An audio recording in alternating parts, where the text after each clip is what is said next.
Mr. Khan, you're very welcome to RT International. Thank you for your time today. My pleasure. On both a political and human level, it's been an extraordinary and, I imagine, stressful week for you, culminating today in an Islamabad court extending a no-arrest bail for 7 more days. So, firstly, how are you? Well, in some ways, it's the best of times. And some ways, it's the worst of times.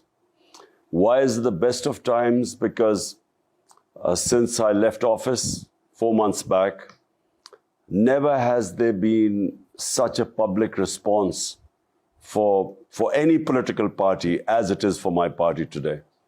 So in that sense, you know, it's for us, for a political person who's struggled for 26 years to raise awareness amongst the public, I think it is one of the best times for us, for my party, for me. It's very satisfying to see a politically aware public understanding issues, coming out on streets by themselves to stand up for their rights. On the other hand, it's a bad time in Pakistan because we are descending into fascism. We have a government which has no credibility amongst the people.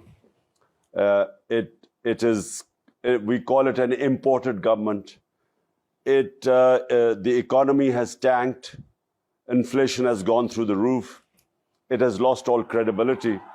And so it is compensating by the lack of credibility, by imposing this draconian measures on us.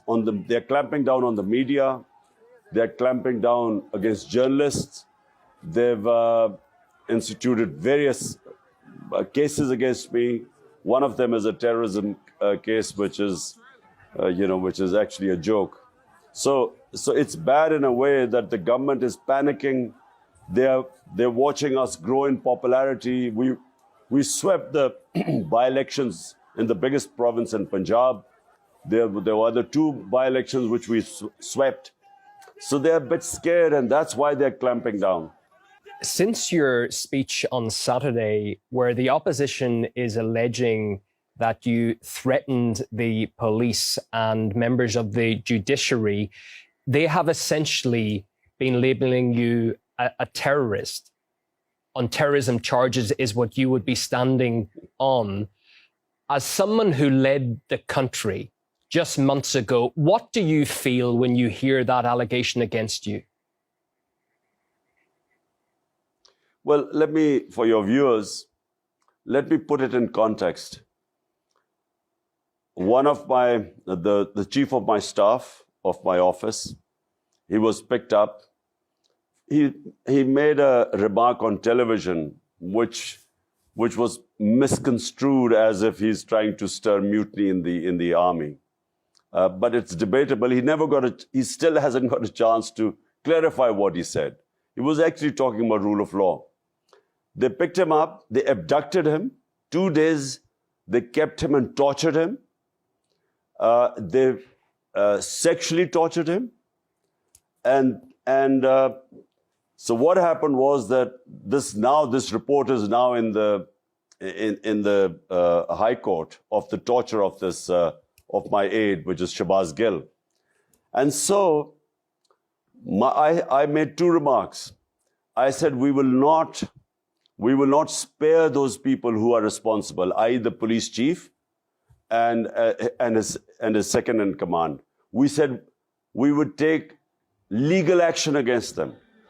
And then there was this magistrate who, knowing that he was tortured, still sent him back to the police. So we said we would take legal action against both the magistrate and the police. Now, this does not constitute terrorism. But they're so desperate, they have made this into a terrorism case. They banned my live coverage on screen. And they're trying to ban me from politics because there's a case of contempt against me. So it is what I feel is desperation, because this does not constitute terrorism in any sense of the word. You asking to take legal action against those officials who allowed this torture which is banned in Pakistan, this does not mean that you're a terrorist. So, but it's their desperation. They are petrified that if elections take place, we will sweep the elections. That's what I was going to ask. Your supporters say this is all a campaign by the ruling leadership to remove you from the political landscape altogether. So who or what, in your view, is behind this campaign to silence you? Well, the government. The government is behind it because, they came in through a conspiracy, and the conspiracy was foreign-backed. And then what they expected was that once I was removed, I would lose all popularity amongst the public. Normally, when a government goes, people distribute sweets. So they expected that, this would just die down, my party would disappear, break up. But the reverse happened. People came out on the streets. Millions of people came out on the streets when I was removed, protesting against this. It's never happened in Pakistan before, that a government goes and people come out on the streets to protest. And then, as I said before, we had massive rallies. They tried to crack down on us, thinking that they would scare us. But the rallies increased. Out of the 20 by-elections in Punjab, we swept 15. And then there were 2 other by-elections which we won. So this has scared them. They are now fearing that whenever the next elections are, which are the outside are in a year's time, they are petrified that when the elections take place, they will be wiped out. So that's why they're trying to take these measures. And it's really the government and its backers. They're all worried. If we go back, Mr. Khan, to when you were ousted from power in the springtime, you've mentioned several times that certain documents exist that confirm foreign interference in your removal from power. Are you in any position to tell us what those documents may be?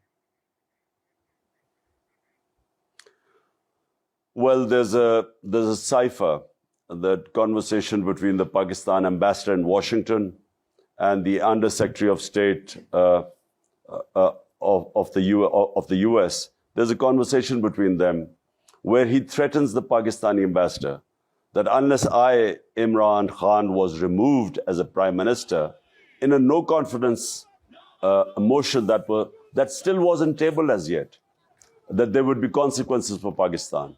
And he cites the trip I took to Russia. He cites that as one of the reasons. So that cipher exists. I brought it in front of the cabinet. I presented it to the National Security Council because it was blatant interference from outside. Because after the cipher, the no-confidence motion was tabled against me. And then suddenly, members of my party started leaving, and our allies started abandoning us. And all is triggered off after that. The US Embassy was meeting members of our political party who were the ones who jumped ship first. And this is a few months before this happened. So the president of Pakistan has sent that cipher to the Chief Justice of Pakistan.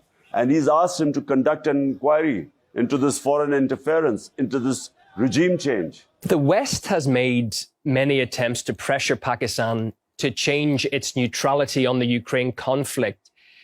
Why do you think that bothers them so much? Isn't one of the main pillars of Western democracy the right to determine a national path, so countries like Pakistan can make their own choices in their own national interests? Well, look, countries' foreign policy must be for the benefit of their own public. 220 million Pakistanis elected me. My priority had to be what is good for their benefit, their rights, their interests. That has to be my priority. And so when I took the trip to Russia, and this was all the stakeholders were on board, the idea was that we would improve our relationship with Russia, and we would, we have trading links with Russia. We want to improve the trading links. We had already, there was a pipeline, a gas pipeline was being planned 5-6 years back before I came to power. So we wanted to cement that contract, and then we wanted to buy cheaper oil from Russia, as well as wheat, because we have to buy about 2 million tons of wheat. There's a shortage in Pakistan. But more importantly, at this time, when the commodity super cycle was taking place, when the energy prices were sky high, we wanted to buy cheaper Russian oil like India. India is buying 30 to 40% discount rate oil from Russia. So we wanted to do the same, because 100 million Pakistanis are vulnerable. 50 million below the poverty line, 50 million just above the poverty line. So when the prices go up, when inflation bites in Western countries, they just have a drop in their standard of living. In our country, people go below the poverty line. They can't have 2 square meals a day. So my interest was the people of Pakistan. And obviously this didn't go down well. Western countries are trying to isolate Moscow and make it a pariah. But the outcomes, I would suggest, are pretty negative for everyone involved when you sanction a country like Russia. The energy crisis in Europe now proves the point. Is that fair towards Russia? And why does the West attempt to drag Pakistan into this? You see, the problem, developing countries like ours, the problems we face, the biggest problem is that Western countries expect their problems to become our problems. So this is basically a European problem. It's not Pakistan's problem. What are Pakistan's problems? The Western countries don't consider their own problems. So for instance, there is a conflict between Pakistan and India about Kashmir. Since 1948, there's a UN Security Council resolution which makes Kashmir a disputed territory between Pakistan and India. And the people of Kashmir, through a plebiscite, were supposed to decide whether they wanted to be with India or Pakistan. And in the last 30 years, 100,000 Kashmiris have died in this struggle for independence. So whenever we go to world forums or we talk to the Western country leaders, we talked about what's happening in Kashmir, human rights abuses. India has taken away the statehood of Kashmir in 2019 August, and unconstitutionally, illegally, yet no one responds to this. No one thinks of sanctioning India. No one thinks of condemning India. Yet when this is a European conflict, forget about the morality of the conflict. But the fact is, it is not Pakistan's conflict. Yet they want us to take a position on this and condemn Russia. My point is that condemning Russia, you have to have the luxury to condemn countries on moral issues. We don't have that luxury. Condemning countries can cost our people a lot. It can push people below the poverty line. Therefore, we want the luxury to be neutral. And that's what we want, I think, and that's what India did. India is a strategic partner of the US, and yet it is trading with Russia. It's buying their oil, and it stays neutral. Can Pakistan withstand that pressure, though? Can it stand up and say, it's not necessary to choose sides, we're going to act in our own national interest first?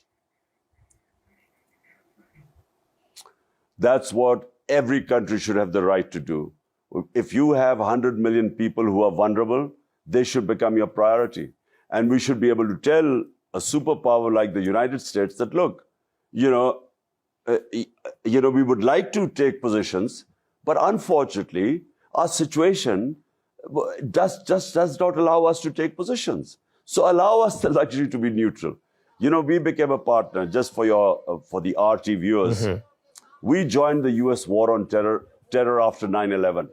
We became their partner. The total number of people who died in the Twin Towers, the tragic event, the terrorist attack that took place in Twin Towers, were less than 3,000. Pakistan, when it participated in the US war on terror, 80,000 Pakistanis were killed. Our country was devastated. 3.5 million people were internally displaced. We had over $100 billion lost to the economy. So Pakistan paid a huge price for participating in someone else's war. And my point is that we should not, countries which have huge amounts of poverty like our countries, vulnerable people, you know, who should be our main priority, we should not be forced into other people's conflicts. Is the fact that the West is blaming Russia for all of the energy woes around the world right now, is that a little bit too convenient? You see, frankly, I don't believe resolving issues through conflicts. Although, you know, there are two sides of the argument in this, in the Ukraine-Russia conflict. When I met President Putin, he talked about security of Russia, which was his biggest issue, and that's why, you know, he gave all the reasons how he sent signals and warnings, and he had understandings with Western leaders about why it was important for Russia to have a zone which was demilitarized. And on the other hand, the Western view is very simple. They think that there's aggression. I have always inherently believed that military solutions are always counterproductive, because I always believe that you go into a conflict to resolve one issue, and then a military intervention leads to other issues. And so I've opposed basically the Iraq war. I oppose the war in Afghanistan, and I feel that, you know, it's not the way. But, you know, we want to stay out of it because there are 2 points of views: the one Russian point of view, and one is the European point of view. And so people like us, countries like us, should have the luxury of staying out of it. You have been criticized for being too close to Russia and President Putin. How is your relationship now with Vladimir Putin? Well, I've only met President Putin twice. Once was at a conference in Bishkek, and the second time was this meeting. I didn't realize that when we would reach there, and the next morning when I was going to have my meeting with him, there would be this invasion in Ukraine. I didn't expect it. So, you know, I had a long chat with President Putin. My main interest is really our Pakistan relationship with Russia, because in the future, Pakistan can gain a lot from this relationship. And I repeat, we have our energy needs, gas. Secondly, oil from Russia. And then thirdly is wheat. Pakistan is a country of 220 million people, growing fast. And we have this shortage of wheat, which is, you know, as you know, is essential for basic staple diet of our population. So, you know, my whole idea was cementing our relationship in these terms, in trading terms, mutually beneficial for both. If we can return to your situation now, sir, if you stand trial in the High Court next week and are convicted, you would be disqualified for life from politics, as no convicted person can run for office. But is going to court something you will have to do at some stage if you want to become Prime Minister again? Look, you know, I don't know how the court is going to do this. I mean, even any court, how are they going to convict someone for saying that they would take legal action against those responsible for perpetuating torture, custodial torture? It's banned. So how is anyone going to ban me on terrorism because I'm saying that there's custodial torture and we will take legal action against those responsible? That's exactly what I said. How can anyone be banned for this? How can anyone be even convicted for terrorism for saying that? So I don't know what they will. I think if they go that far, I just think that there will be a huge commotion in the country. People are never going to accept it. You mentioned you were barred from the airwaves, sir. Does not having access to television, does that affect your fight and your supporters' fight greatly? Because I know your social media presence is huge, 17.5 million followers on Twitter, for instance. Do you need to be on television at all? Well, social media, that's something which all fascist regimes that try to clamp down on information, it's very difficult for them to clamp down on social media. And they have tried. I mean, this government, during my speech, they tried to, they disrupted YouTube for a while because they'd banned me on television. So on YouTube, they tried to cause disruption. But it's very difficult. I mean, this lengths they will have to go to clamp down on social media is going to be very difficult. Even media, I think, for a while, for some time, they might just temporarily they've clamped down on it. But electronic media eventually depends on viewership, and the out of so many channels, the 1 or 2 channels that show us, their viewership goes through the roof. So the other TV channels are going to lose money if they don't show the party that is by far the most popular party, the only federal party in the country. It's just not, commercially it won't make sense to them. So I don't think the government is in a fix. They're panicking, and in panic they're taking these ridiculous fascist measures. But this is no solution. They can't stop the popularity of a party growing by taking these decisions, and especially if they think that even if they clamp down on the electronic media, the social media is something they can't stop, they can't clamp down on for any length of time. What will you do next week if that bail does not change and you're being forced to go to court? Will you go? Well, I have to go to court. I have got now this hearing on the 30th. So yes, I'll be going to court. Look, all my life, let me just say, all my life, I have always stayed within the law. In politics, I've been for 26 years. I have always, all my protests, everything have between the limits of the law and limits of the Constitution. Because I am a constitutionalist. I'm a Democrat. And I don't believe that, you should go outside the Constitution, because then you open up a Pandora's box. And so what they're doing right now is trying to corner me in this case. They will find it very difficult, because the people of this country have known me for 50 years. I mean, before I joined politics, I was one of the top sports stars in this country for 2 decades. So they know me for a long time. So it's not going to be very easy for them just to ban me. It's, people won't accept it. You've called the whole process leading Pakistan into, it looks like a banana republic from the outside. What did you mean by that? Well, I mean, for a start, what they did with my chief of staff, Shahbaz Gill, you don't just, and he's an assistant. He was an assistant professor in an American university. So he was just picked up, abducted, and tortured, and then sexually abused. So this, doesn't happen in civilized societies. But the worst thing is that, when I wanted to have legal proceedings against the police and those who were responsible, they then slapped this terrorism case on me. This doesn't happen in a civilized society.